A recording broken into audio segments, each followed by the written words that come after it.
পাকিস্তানের রাজনীতিতে নতুন উত্তেজনা। সাবেক প্রধানমন্ত্রী ইমরান খানের দল পাকিস্তান তেহরিক ইনসাফ পিটিআই ঘোষণা দিয়েছে ঈদুল ফিতরের পর সরকার বিরোধী কঠোর আন্দোলনে নামবে তারা। দলের জ্যেষ্ঠ নেতা শওকত ইউসুফজাই জানিয়েছেন, বিরোধী দলগুলোর বৃহৎ জোট গঠনের কাজ চলছে, যা ঈদের পর শেহবাজ শরীফ সরকারের বিরুদ্ধে রাস্তায় নামবে।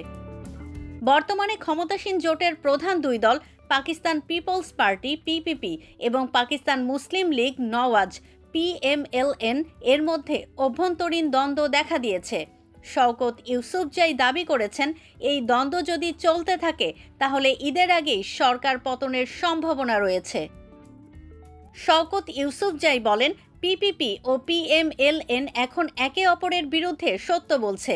পিপিপি বলছে পিএমএলএন ব্যর্থ, আর পিএমএলএন বলছে পিপিপি সিন্ধুতে ভালো শাসন দিতে পারেনি।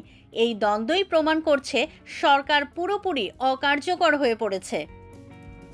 2022 সালের এপ্রিলে অনাস্থা ভোটের মাধ্যমে ক্ষমতা হারান ইমরান খান। এরপর তার বিরুদ্ধে একাধিক মামলা হয় এবং তিনি গ্রেপ্তার হন।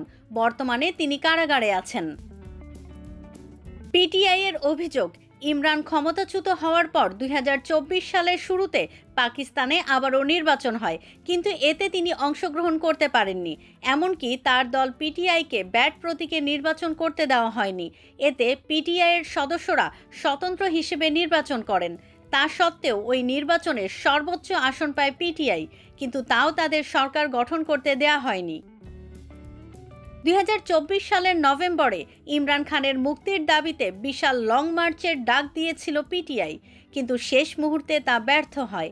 এবার ঈদের পর দলটি আরও বৃহৎ আন্দোলনের প্রস্তুতি নিচ্ছে। পাকিস্তানের রাজনীতিতে নতুন কী মোড় নেয়, ঈদের পর পিটিআইয়ের আন্দোলন কতটা প্রভাব ফেলতে পারে, সেটি এখন দেখার বিষয়। কোটি মানুষের আস্থার ভালোবাসায় 11 বারের মতো দেশের 1 নম্বর রেফ্রিজারেটর ব্র্যান্ড ওয়ালটন।